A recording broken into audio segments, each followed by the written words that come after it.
Hello, everybody.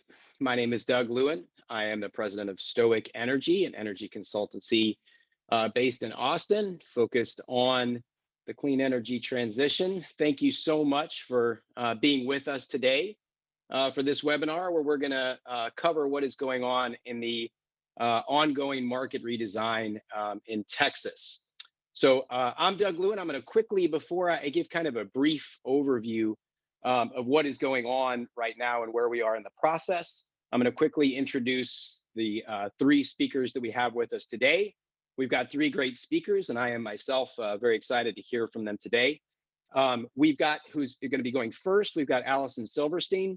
All of these folks need no introduction. I think everybody on probably has seen these folks before and know who they are, but Alison has a long career in energy, working at both the Public Utility Commission and at the Federal Energy Regulatory Commission. And since then, for a variety of different energy clients, she is as much of an energy expert as anybody I know. When I'm confused about things, one of the people I call, and she graciously answers my calls, and I appreciate that very much. Thanks for being with us today, Alison. We also have Michael Jewell. Michael wears a variety of hats, but he has been involved in Texas issues around deregulation, electricity, telecommunications, all of that for about 30 years. Sorry to out you on your age there, Michael. He started when he was preteen. But he, again, is as much of an expert in the Texas market as anybody. And like me, and like probably many of you on this webinar, has spent a good part of his last week reading through comments in the now famous docket 52373, the market redesign docket. And he's going to give us some insight into what's going on there. Thrilled that he's with us today. And actually, he's going to go third. Sorry for doing this out of order. Our second speaker today is actually going to be Bryn Baker with the Renewable Energy Buyers Alliance. Again, another expert in electricity markets, having worked for World Wildlife Fund before she was at REBA. And now REBA, one of the preeminent organizations representing renewable energy buyers, such a huge part of the ecosystem in Texas. And what we have in our market here is very large buyers being able to meet their sustainability goals with cheap renewable energy. So this is a huge perspective, and one that is frankly often lacking in some of these discussions of market redesign. So we're really happy to have Bryn with us today. Let me just really quickly, before I turn it over to these three who you're really all here to hear from today, just give a brief overview of where we are in the process. Because I think it's important just to kind of situate this moment in time as we sit here in late August and what's going on. As we all know, there was a catastrophic situation in February, obviously extreme cold mixed with very high demand caused by a lot of inefficient buildings, caused by lack of gas supply, caused by outages at power plants of all kinds, obviously led to power being out for an extended period of time, 3 to 4 days. Tremendous loss of life, then a collapse of the water system following that. Of course, the legislature took some action. They passed Senate Bill 3, was the signature bill related to storm response. That had a number of different deadlines for both the Public Utility Commission and the Railroad Commission in it, though the Railroad Commission timelines are pushed out much further. The Public Utility Commission deadlines were more aggressive, including some related to weatherization and things like that. There was an initial workshop, and of course, in the midst of all of that, as everybody knows, the three commissioners were all replaced. A separate bill, Senate Bill 2154, passed, expanding the commission to 5 commissioners. There are now 4 seated and confirmed commissioners. The 5th is still not seated yet. So a brand new commission kicked off with a workshop back on July 1st, which didn't get a whole lot of attention, but actually had some really substantive and important discussions at it. There was a letter sent by the governor to the PUC and to ERCOT on July 6th with some direction. There was then a Senate hearing just a few days after that in mid-July, followed by a press conference that the chairman of the commission, Peter Lake, and the acting or interim CEO at ERCOT, Brad Jones, did. That then led to a series of questions that the PUC put out. And that's what I was referring to, Michael and myself and Alison and Bryn, many others spending a lot of time reading. It's actually a really fascinating docket. There's some really interesting questions asked by the commission, including, very importantly, a question on residential demand response. Again, something that has not gotten nearly enough attention in the Texas market, and you're going to hear some of our speakers speak to that. But there were 6 questions in that docket. Those questions were put out, I believe it was August 6th. The deadline to reply was August 16th. There was something around 65 to 70 replies. Now there's going to be a workshop this Thursday at the commission discussing those comments. And then that kind of begins a pattern where then the PUC will put out additional questions. Those questions will be answered. I believe the next deadline to respond is September 9th. That's followed by another workshop, and that'll repeat 2 more times again in October, November. The commission is pushing to have a complete overhaul and redesign of the ERCOT electric market before the end of the year. It is an incredibly aggressive timeline. These are very important decisions that will have long-lasting impacts. And those decisions and the principles involved in that is what we're going to be talking about today. So with that, I'm going to turn it over to Alison Silverstein, who's going to start us off, and she's going to talk about some of those market design principles that are in play in this process. Alison, you ready to take it away? Sure, thank you. And hello, y'all. Sorry I can't see you and say hi to the friends who might be lurking on this call. So those of you who know me know that I'm kind of a geek, so I'm going to start with the big picture geek out on market design, because that's really what the PUC is about. And I want to talk first about market design principles, which are foundational ideas for shaping the design. And those include things like competition is good and LMP promotes reliability. I'm going to talk about prerequisites for an effective market and for reliability. Prerequisites are prior conditions that are necessary for something to work effectively, like, say, a market or reliability. If certain things don't occur, then you won't get the outcomes that you want. And I'm going to talk about features, which are attributes or aspects of something. A capacity market is a feature, not a principle. And it's my observation that the Ledge and the Commission are mostly looking at features of market design rather than grounding first on principles and making sure that they're nailing all of the prerequisites that we need for reliability and effective market operation.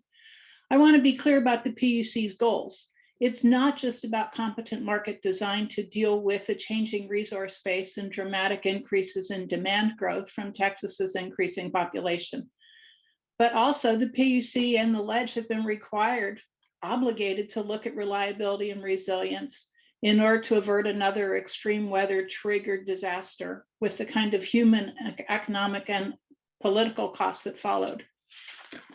So let's talk about the principles for the ERCOT market.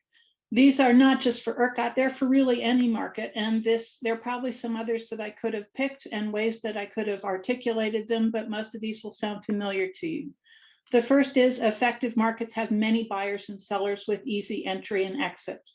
The second is markets reveal prices, which reflect both competition and grid conditions. And LMP prices in particular, locational marginal pricing, is consistent with and improves grid reliability. The third principle is that all resources, supply and demand of every kind, should be treated fairly within their capabilities, as opposed to discrimination on some basis, on some non-performance principle. The fourth is that all resources should be defined in functional or performance-based, technology agnostic, and fuel neutral terms.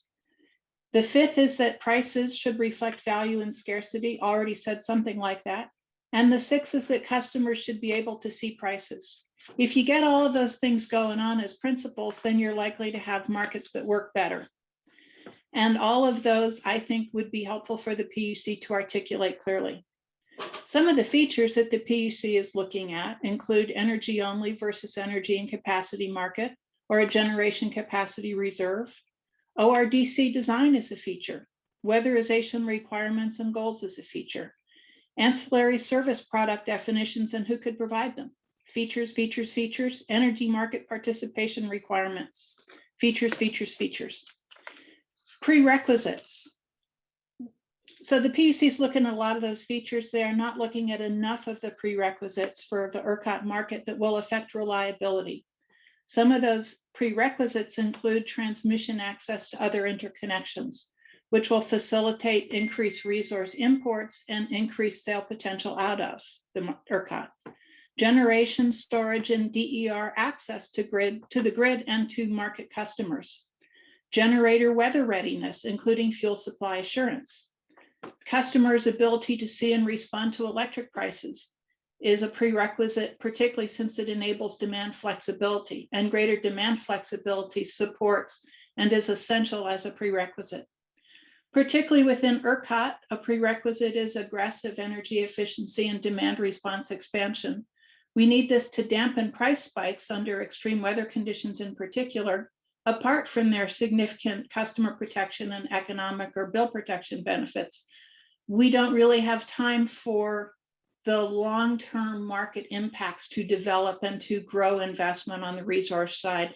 So given the massive changes in our market, we need to dampen demand and be able to have the market work smoothly and to have scarcity and not have such extreme demand conditions that scarcity and prices go nuts.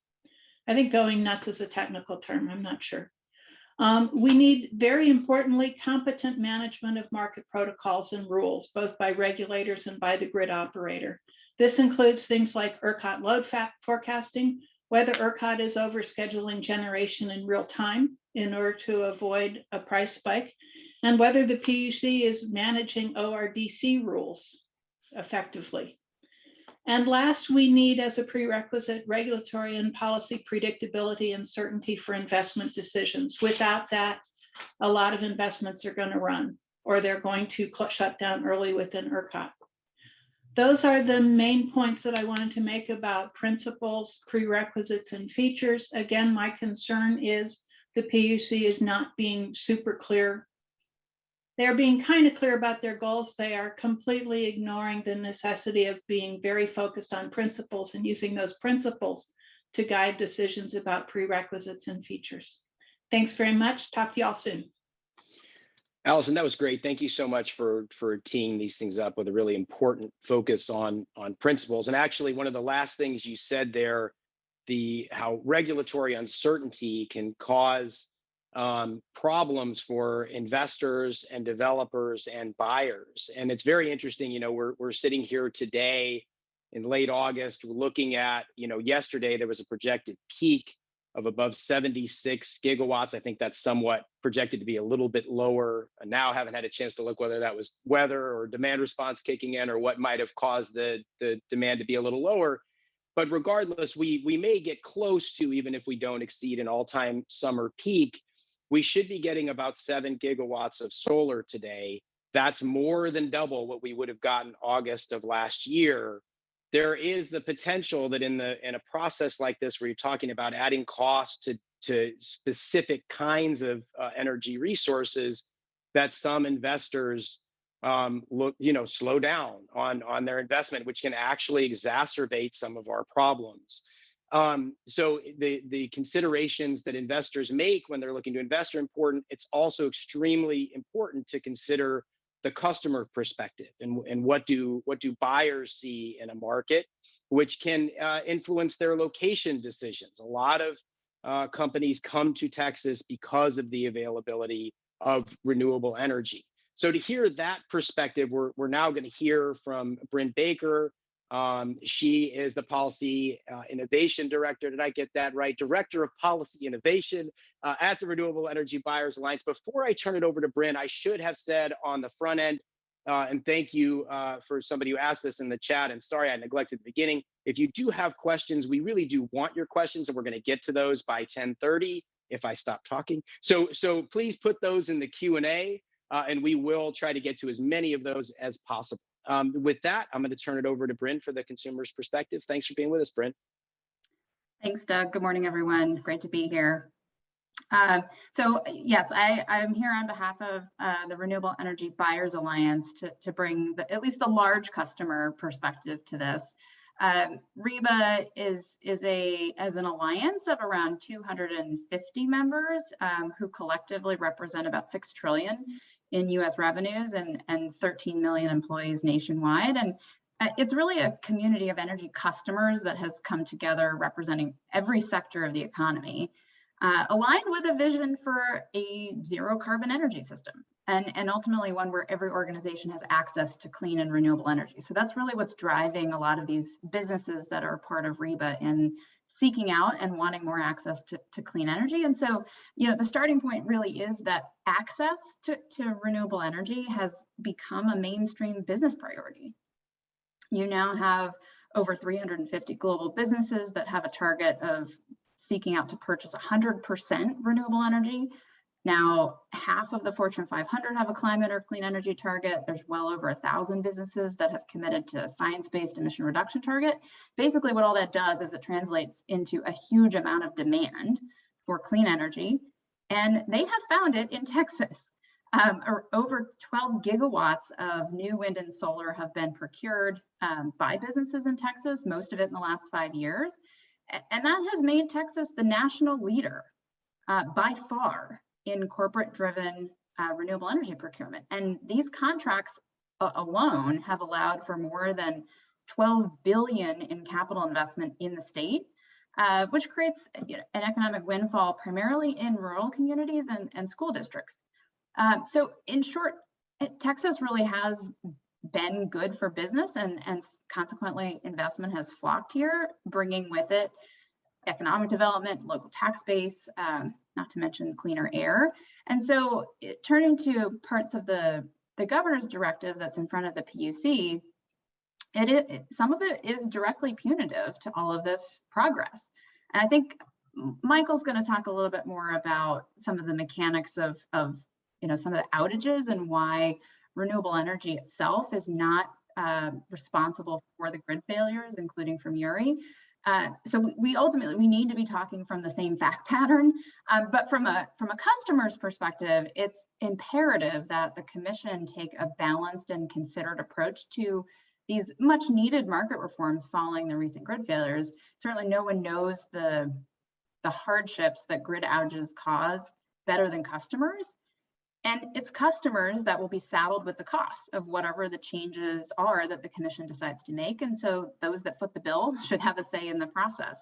And so primarily at issue is the proposal to assign ancillary services costs just to renewable generation. Today, ancillary services costs are spread equally out among load serving entities because that's the most efficient, least cost way to recover these expenses. But the proposal to have discriminatory changes that ultimately will make it more difficult for businesses to continue to meet their public commitments to renewable energy, and it will deter future investment in economic growth. And I think Texas has been an attractive location for business investment due to the availability of low-cost renewable energy. And so changes that unfairly allocate costs to renewable energy projects are going to make those investment decisions more challenging for businesses who are looking to support their operations with renewable energy. So it's really economic development that could be undermined by what's being proposed. The availability of renewable energy has become, as Doug said, a primary consideration in site selection for many growing businesses. And I think Texas has benefited because of all this abundant homegrown clean energy, and what has been a thoughtful and forward-looking set of policies to encourage that investment has really capitalized on that to date. But there are some real cost implications to this proposal, and there will be repercussions to ratepayers, both residential and commercial and industrial. And so I think the thing to keep in mind is that corporate procurement of clean energy is not going away. In fact, it's continuing to build, and the last 2 years have been the largest years in corporate procurement to date. But this investment could and likely will shift elsewhere if renewable energy is discriminated against in the Texas market. And that's a loss for the state, for communities, and ultimately for business. So I think really what customers are encouraging is a holistic look at the ERCOT market and implementing changes that cost effectively increase reliability. We all share that common end goal. As this industry evolves and takes on myriad of new challenges. Perfect. Back to you, Doug. Yeah, thank you so much, Bryn. And I think that's spot on that, yes, renewable energy is an economic development driver. Appreciate you making that point. I think it's also important to recognize that, and I say this a lot. Sorry if you've heard me say this before, anyone that's on the call, but I think it's worth saying. In anything in life, if you have the wrong diagnosis, you're going to get the wrong cure. And there's a lot of folks out there saying that what happened in February, a lot of them actually aren't even saying it anymore because they know so many of the folks that are on this call and the media have done such a good job really sticking to the facts and really analyzing what happened in February and helping the public understand that. Many of them aren't even saying it outright because it's been pretty well debunked, but they are intimating it and they are suggesting that renewables are causing our reliability problems. When, as Bryn used the phrase, the fact pattern shows something quite different. So with us today to talk about some of these myths that are floating around there and to help get us back into reality on these issues, and talk about a lot of how not only renewables aren't causing the problem, but some of these cutting edge technologies, inverter-based technologies and storage and the rest can actually be a huge part of the system. We have with us today Michael Jewell. So please continue to put your questions in the chat. We'll get to those as soon as Michael's done, but now I'll turn it over to you, Michael. Thanks.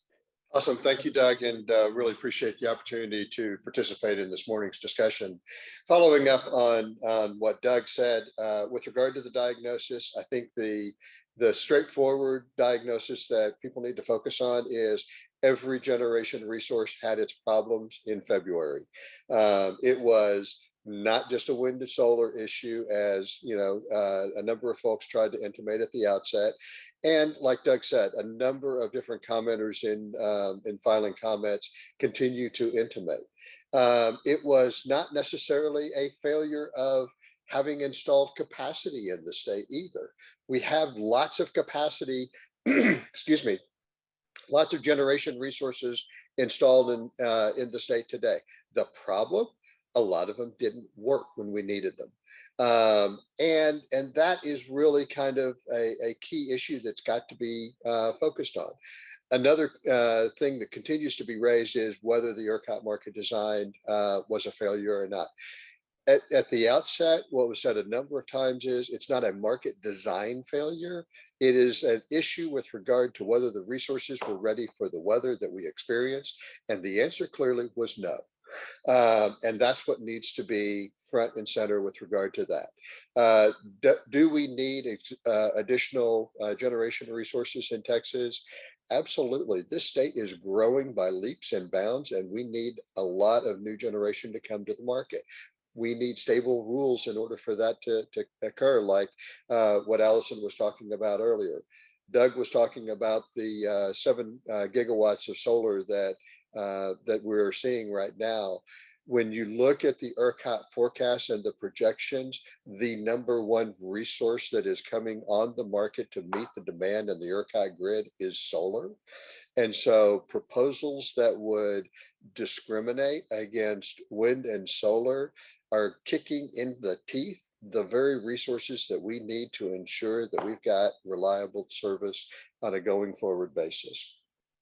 One of the myths that does come up through a lot of the commentary in the regulatory comments is that wind and solar are just totally variable. We don't know when they're going to run, and we've got to manage the grid around it. What is a misconception about that is really the ERCOT market to date has taken the approach of give us as much low cost energy as you possibly can. But wind and solar both are actually controllable resources. You can, and ERCOT can say, generate at this level, hold some additional generation in abeyance, and if we need it, we'll give you a call.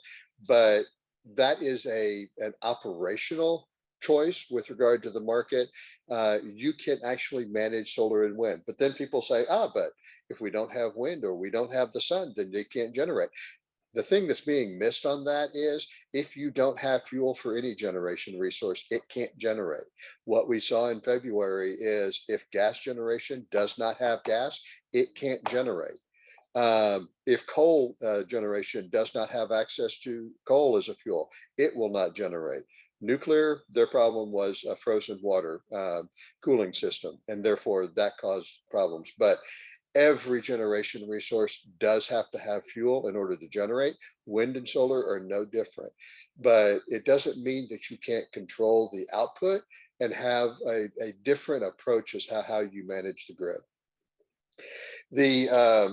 One of the things that is important with regard to wind and solar as well is when we think about wind and solar as dispatchable resources and operate them accordingly, what you also have is an increased ability for them to provide reliability services, the ancillary services that Bryn was talking about earlier. This is just a small part of the electricity market that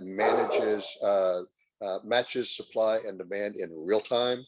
And so, we've got to have this in order to maintain a reliable operations of grid. What is oftentimes overlooked is the fact that because inverter-based resources like wind, like solar, like energy storage, because of the nature of them, and for the guns, but the nature of them is such that they can actually respond to the needs of the grid faster than any thermal resource that we have on the market today. In fact, with some of the newer technology that is out there and being embedded in these kinds of technologies, they can actually react before ERCOT even knows there is a problem. And so what we ought to be doing is taking advantage of the new technology that is enabled by inverter-based resources, rather than just looking backwards and saying, we ought to do things the same old way that we've always done and do more of it. Because the problem with that is a more expensive way, and it also runs into reliability problems. My focus thus far has been on large-scale utility wind and solar, but I think it's very important to understand that the rooftop solar that we see throughout the neighborhoods in Texas and on businesses is a growing part of the market. Right now, we have more than 1 gigawatt of rooftop solar that is installed in the ERCOT region today. There is almost as much rooftop solar as a nuclear power plant right now, is a reactor from the South Texas Nuclear Project or Comanche Peak. So it's not just something that kind of doesn't matter, it actually matters a lot. And as people continue to invest in rooftop solar, and as they continue to invest in storage to go with that solar, not only are they adding to the ability to meet their own needs, but these resources can actually be aggregated together and used as a virtual power plant that can actually be managed to meet the needs of the grid in real time. The other thing that that I do want to highlight is storage. And storage is a game changer for the electric industry. The most commonly understood value of electricity storage is the ability to move energy from a time when it's very plentiful to a time when you need it, moving wind from night to day. But that clearly is a key component to it. And as we move from just having shorter duration energy storage to longer duration energy storage, that opens up a whole new opportunity with regard to how the grid can be managed. But energy storage resources have the ability to support reliability on the grid super fast, just like I was talking about earlier with wind and solar and their inverters, the inverters that are used in order to take the electricity, set it up on the grid on batteries is very fast. Very recently, Australia, which has got some very large batteries installed down there, have found that their batteries can also act faster than thermal generators. And that speed is helpful because it arrests potential problems in the grid and reduces the expense associated with that. But because of their ability to shift the time of energy consumption, that is where storage can be a real help for smoothing out the grid on the variability, the natural variability that we have with wind and solar. And then finally, Alison touched base with regard to demand flexibility. And I think that is an issue that got some attention in a number of different comments. not just because the commission, kind of asked the question, do we have enough residential demand flexibility operating in the market? And the resounding answer was no. But, I think that to the extent as ERCOT and the commission is looking at issues related to the market design, if the commission does not think about the role of demand flexibility in this, it is like somebody that is tying their arm behind their back and trying to, drive a car or do whatever. You're not using all the tools that you've got. We're always talking about, for the electric industry, supply has to equal demand, which means that demand is 50% of the equation. You got to think about both, and if you're really going to have a reliable grid. And what we're seeing right now is demand is much more flexible than a lot of people give it credit for. Some people say that residential demand is just, inelastic. They won't respond to prices, but that's not what we see. And there's opportunities to be able to manage that demand in a way that does not diminish people's comfort in their homes. But if you do, if you take efforts to manage the rotation of air conditioners, for example, you can do a lot to reduce 50% of the demand on the grid on a hot summer day like today. So it really is a key aspect that has got to be thinking about as we're going through this process. And I'm glad that the commission raised the question. I really hope that they will continue to focus on that and make that a key part of the discussion going forward. Texas has been a leader in energy issues, from the development of fracking, which revolutionized the oil and gas industry, to becoming a leader with regard to the deployment of wind generation, to heading forward to being a leader with regard to the installation of solar generation. Texas should continue to be a leader. Don't look back and say, we got to do things the same old way, that we used to do many decades ago. Texas should be forward looking, take advantage of the new technologies, and really have a much more robust and reliable grid that continues to be affordable for residential and commercial customers alike. I'd be happy to stop there and answer any questions, Doug. That's great, Michael. It's a great overview. I kept thinking, oh, I want to ask Michael about this, and then you addressed it, and then I was like, oh, I want to ask him about that, and then you addressed it. It was very comprehensive and thorough, and I appreciate it very much. I want to just mention on demand flexibility. I hope folks will take a look. I posted an article. It's on LinkedIn. You can find my LinkedIn profile, and it's linked there. I hope people will take a look. I was excited also to see the Advanced Energy Management Alliance put comments into the docket. Ohm Connect, a demand response company that is setting up as a retailer, put comments in. On the storage side, you had Forum Energy and Tesla and Able Grid. I'll forget some, but I'm excited to see these new entrants representing new technologies participating in this docket. I'm often asked, like, what are you looking for in these workshops going forward? One of the things I'm looking for is, does the commission sort of open up the doors for some of these new entrants and say, what is your perspective on this? Because I think what you end up getting in a lot of these kinds of processes traditionally, and I'm not saying the commission's doing this right now because it's too early to tell, but a lot of times what you get, and I've worked in throughout my career in different commissions around the country, and what you see is this sort of bias towards the incumbents. Is like all you have is the companies that have been there for decades and decades and decades, and not as much of sort of asking for views of new entrants. So it's going to be really interesting to watch on the demand flexibility piece, on storage and renewable energy buyers. Are those folks included in some of the agendas? I didn't check this morning, but the agenda for Thursday's out. But I think that's something to watch, and also for the September, October, and November workshops after that. So we've had a bunch of questions come in through the Q&A. I'll turn to those unless Bryn, Alison, or Michael, you have any questions or reactions to your fellow panelists. Give me a shake of your head and let me know if you want to jump in before I go to the questions. I had the advantage of going last to be able to respond so you to were both. able, yes. Alison or Bryn? Okay, no, great. I mean, you can jump into questions. I'll just say, I think we would associate ourselves with Michael's takeaway point, which is that using 20th century solutions to solve 21st century problems is not going to get us somewhere. And I think, Allison, you've made this point so many times that demand response has got to be part of this. And I think from the customer side, customers actually want to be part of the solution. They want to be called upon. And some of the C&I customers actually have actively said we should have been called upon in these outages because we could have helped, but there was no mechanism to do that. We have to figure out a way to solve that problem. It's a great point. And there are mechanisms to solve that problem. One of the 6 questions that the commission asked about was emergency response service. A number of commenters said a $50 million cap is extremely arbitrary and you ought to raise that and get more demand response in that way. A number of commenters pointed to the utility energy efficiency programs.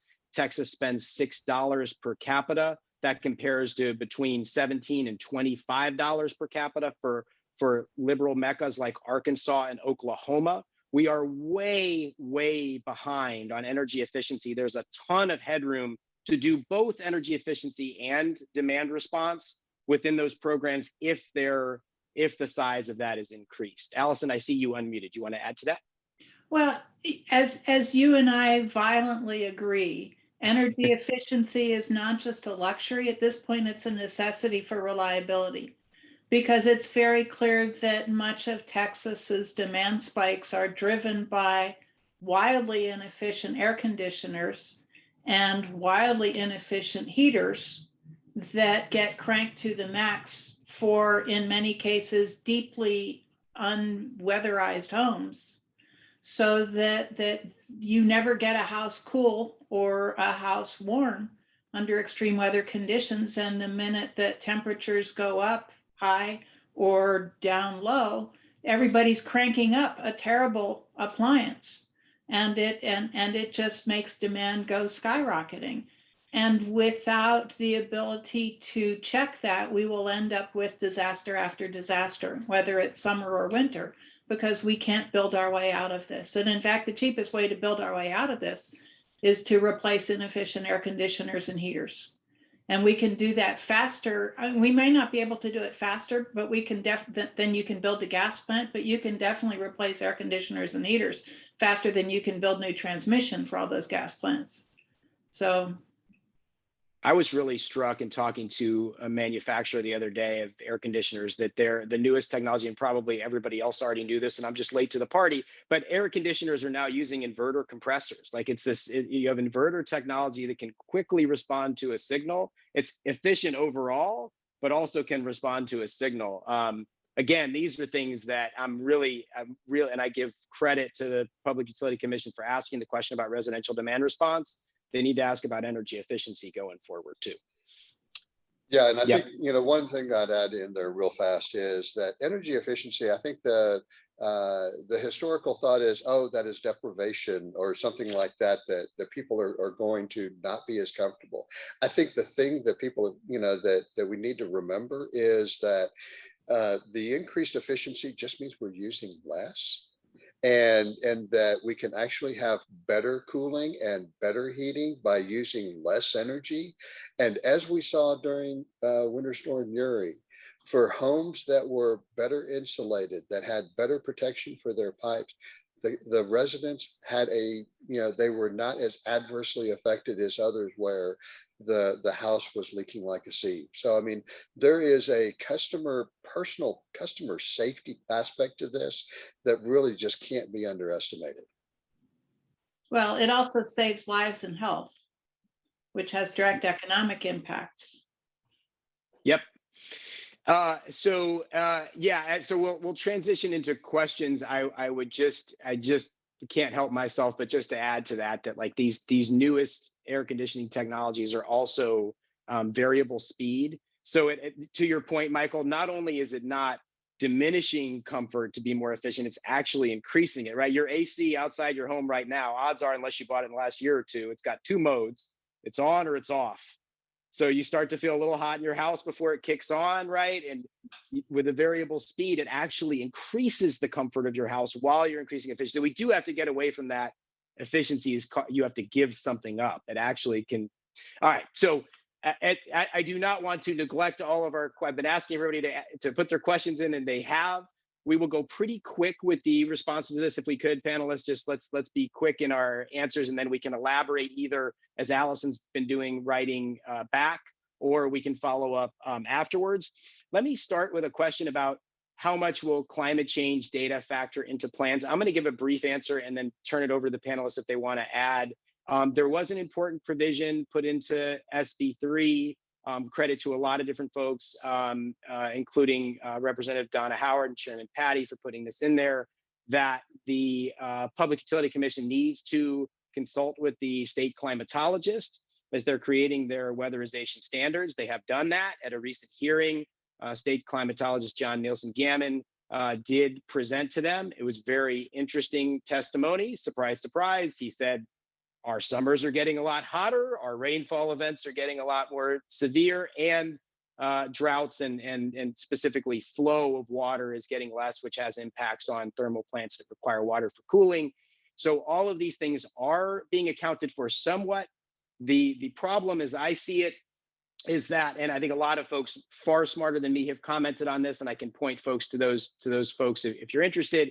But basically, if you're doing a look back on climate change, as opposed to using models to look forward, you're going to miss out on what's happening. To put it succinctly, the past is no longer a reliable predictor of the future. We are already living in a climate changed world. And so if you take like an average of the last 20 or 30 years of temperatures and say, well, that's what we're going to project going forward, even if you take a benchmark year for heat or for cold, like a 2011, which it looks like they're going to do in the weatherization standard,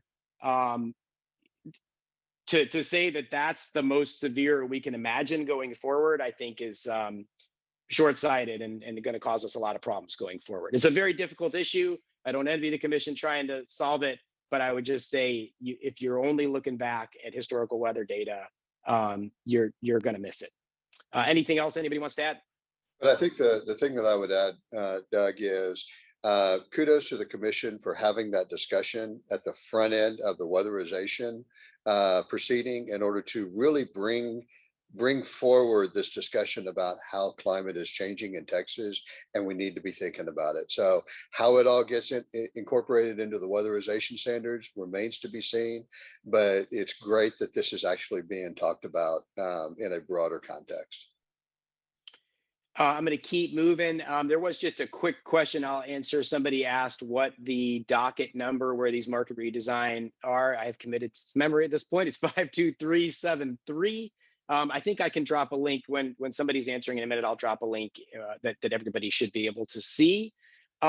We had a couple different questions about the weatherization docket, which is 51840 for folks' reference. And questions about sort of this two-phase approach and how that's going to work. Michael, are you following that closely, or would you rather me answer that, or Allison? I don't know. I'm happy to answer it, but if y'all are following it and want to. I'm sorry, I was just reading a question in the chat. Yeah, 51840, the weatherization and this sort of like two-phase approach. So, I mean, I think the specific question was kind of like, how is that going to work, and what are we seeing out of the commission? Curious as the panel's thoughts on PUC's proposal of a staggered approach to weatherization, phase 1 by December, then phase 2 after ERCOT weather study is completed early next year. Is this kicking the can down the road? There was a similar question that went, if you have any input on the status of PUC's project 51840, statute requires action on generator weatherization by the end of November, which is cutting very close to the winter months. Not clear what the plan is, given the phased approach. Do you have any insight? So, I mean, I think the key aspect of this is to do that kind of a weather study and looking forward as to what we can expect is going to take time. And so if they did not take a phased approach, we would be sitting around not moving forward.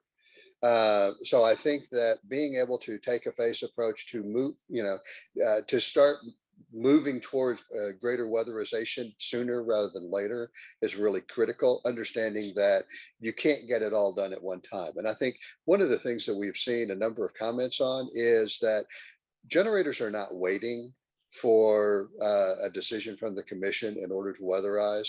The economic signals in the current market design it make it very clear that there is a value to weatherizing and being able to operate in inclement weather. The generators that did weatherize and were able to operate during Winter Storm Uri did very well financially. And I think that, there's a lot of generators that are taking extra steps right now to be sure that they are able to operate and getting ahead of the curve rather than waiting. Alison, do you want to add anything to that one? Yay, a year and a half, and I remember how to use the mute button. I addressed this, I agree with Michael, I addressed it in the Q&A with an answer that said pretty much, we should be grateful that they're moving based on historical winter conditions and providing some certainty now, rather than taking all the time required to figure out all of the study stuff and all the, how do I weatherize my plant to deal with that. The one point that I am worried about with respect to weatherization is this. Let's recall that the statute requires weatherization, not winterization. And the commission to date is only looking at winter threat design conditions. I am much more worried about not just winter, but what happens in summer, because both transmission and distribution and generation are heading into much more threatening summer peak, even though we haven't seen it yet this summer, much more threatening summer peak and extreme storm conditions that will be likely far outside the parameters of history we've seen to date. And the commission is not yet looking at the nature of those threats and projecting forward in the same way that they are considering for winter preparations. So this is at present a winterization docket, not a weatherization docket. And I would argue that we need to be looking forward at weatherization for summer heat conditions and extreme storm conditions as well. There was a question, I'm gonna put two together. Are the speakers optimistic or pessimistic that ERCOT will end up with a better market? Will it rely on the effectiveness of stakeholders' feedback? I think just a way of saying, like, will they really take into account, especially as I was talking about some of these new entrants, will they consider a wide variety of different feedback? And then again, that initial question, optimistic or pessimistic. And I want to add to that, there was an interesting question in here about existing wind farms and solar farms. Bryn, I'm wondering if maybe you couldn't talk about, there's uncertainty about future renewable energy buying, but there's also an impact on folks that are already in the market and are worried about what some of these considerations and decisions ultimately may mean for current investment, which in renewable energy is somewhere around $70 billion in the state of Texas. Do you want to address that one? Yeah, I mean, I guess even on the first one, I would say I think there will be optimism if there is in fact, a fair shake at listening to lots of different stakeholder views, and the governor's letter isn't sort of taken as a pure directive, because I think you will see a much more balanced set of views and perspectives coming out in the stakeholder comments. On the question of sort of retroactive impacts to wind and solar, I mean, the proposal around the ancillary services is or would be retroactive. So those costs would fall on the existing projects, not just affecting future investments. I think that, there's different estimates out there. What I've heard is that the total cost of this approach could be around, upwards of $500 million. And those kinds of costs will fall on the backs of these projects, which will make it more difficult for them to swim in the market. And ultimately that will hurt the customers and the various parties to those contracts that have signed up for it. So that is a little bit of moving the goalposts after the fact. So I think that's one of the reasons why this particular part of the proposal is so concerning to the clean energy industry. Michael, is there anything you want to add to that? Yeah, a couple of different things just to touch base on. There's a lot of local governments, especially in the rural parts of Texas, that are counting on the investments that have been made in their communities in order to fund their police, their fire, their schools, to the extent that these get devalued by regulatory action that is going to have a direct negative impact on those communities. So I think that that is part of the equation that needs to be recognized. There's clearly an impact to the customers, to the generator and the off takers, but there's also the communities that these are located in. With regard to the impact, with regard to existing resources, negative financial impacts are going to be seen with regard to operational reliability that can be decreased. If there's a number of different resources that are already in very challenging economic times, you add another straw to the camel's back and you may start to see some significant economic adverse impacts with regard to the reliability of what is sitting on the ground. Solar resources can be built relatively quickly. They can also be taken apart and moved. If the economics make sense to go on ahead and move a resource, that solar that we're seeing here today can be moved to other locations as well. Plus, there's just the real potential that new solar will not come. So I think that there's two sides to this equation. Some people seem to take the approach of, oh, well, you can just change your contracts, or, oh, it's not going to really make a difference. You're still going to be here. That's not necessarily the case. And I think that that should be a real concern for everybody. There was a question in the chat about TERC, the Texas Electric or Energy Reliability Council, that existed before the storm, but was kind of dormant, met maybe once or twice a year, but didn't seem to do a whole lot, but was increased by statute. Michael or Alison, I don't know if you all want to address TERC or not, but I think it's an opportunity, though, to talk about and remind folks that while what we're talking about right now is the electric grid, to make sure that something like this never happens again, there needs to be a consistent focus on the gas supply system. There's the politics of it, and there's also the engineering of it. And I think just from I, as somebody who lived through this and had a pipe burst in my house, it was without water for 5 days. Like, we've all got to put the politics aside as much as possible and deal with the engineering realities, which are in a system with a lot of gas generation.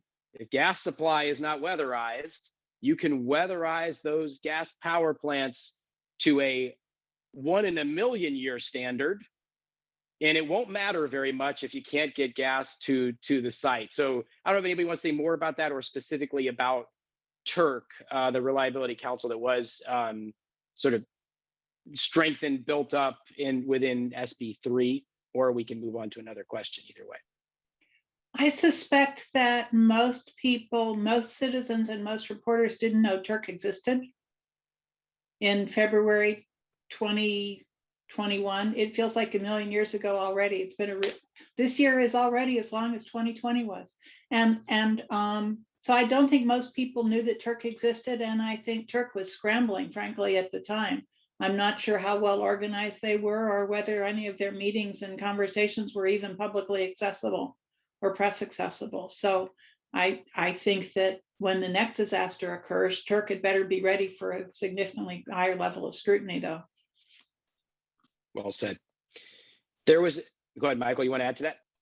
No, I was just going to say, one of the things that Texas is very fortunate about is that we do have a significant amount of gas reserves that are available in this state with gas production, and we rely on that just-in-time delivery of gas to these gas-fired power plants, and to ensure the reliable delivery of gas is critical.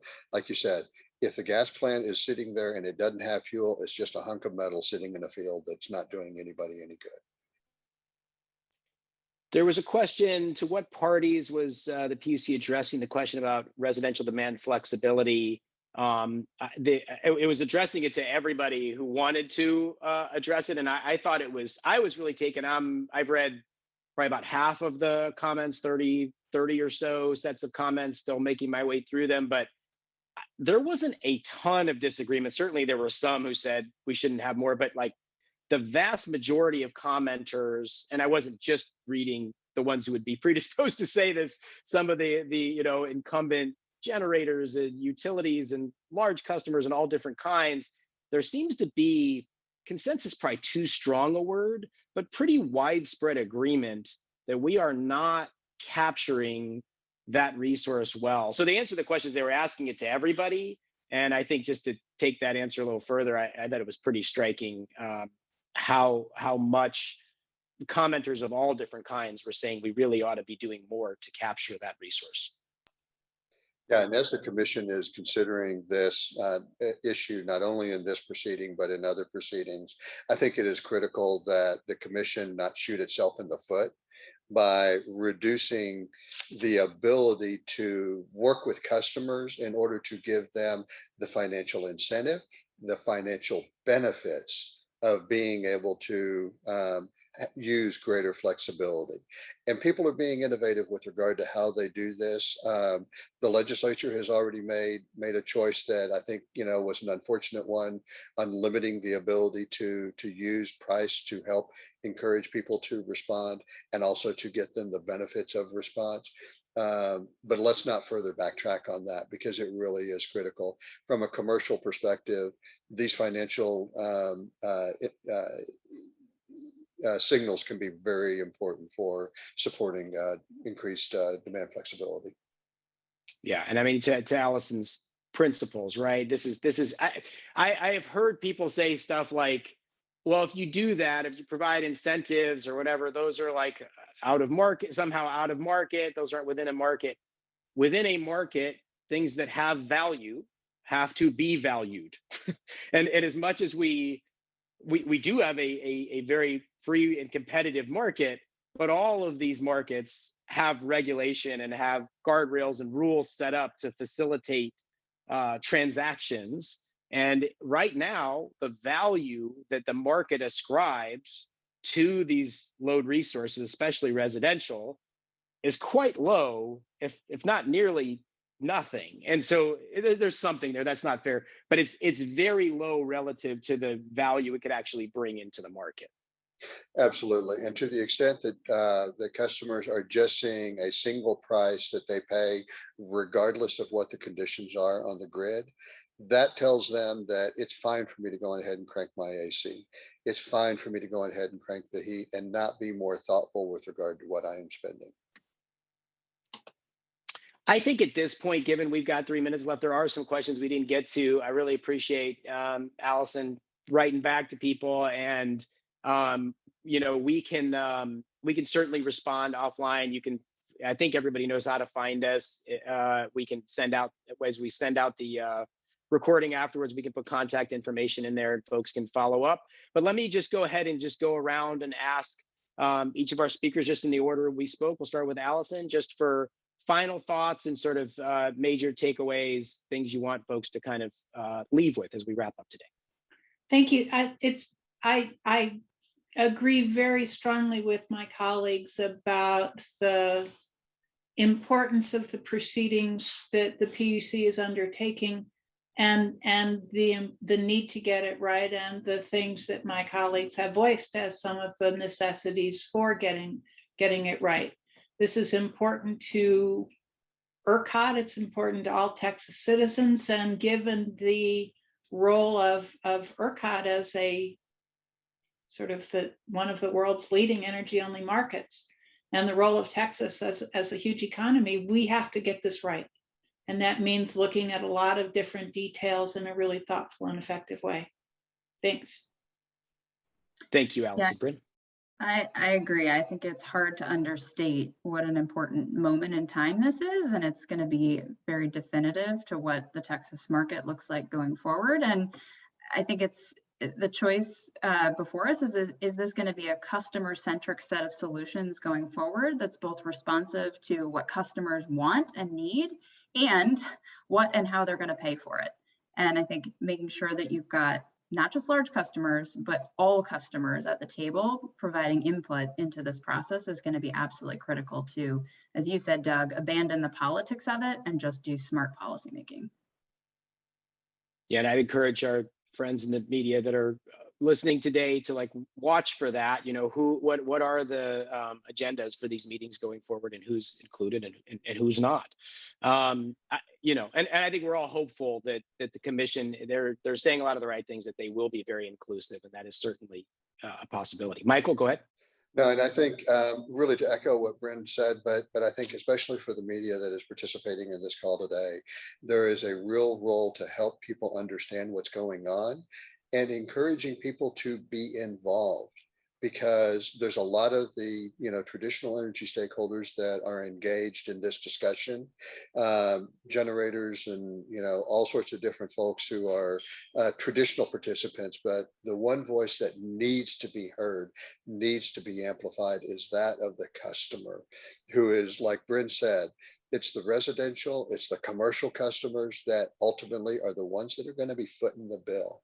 And that bill, matters. And it needs to not be it doesn't need to be inflated for no benefit. And so the participation of businesses and customers in this discussion, frankly, is just critical. Very well said. And I think that's a great point to end on. I want to thank Alison, Bryn, and Michael for sharing your time and your insights with the audience today. And thank you to everybody who's been listening, especially to those that have put questions in the chat. We'll send out a follow-up afterwards with how to get in touch with us and some of the links to things that were talked about today. Really appreciate y'all being with us. And with that, we'll go ahead and end. Thank you very much. Thank you so much. Thank you. Thank you.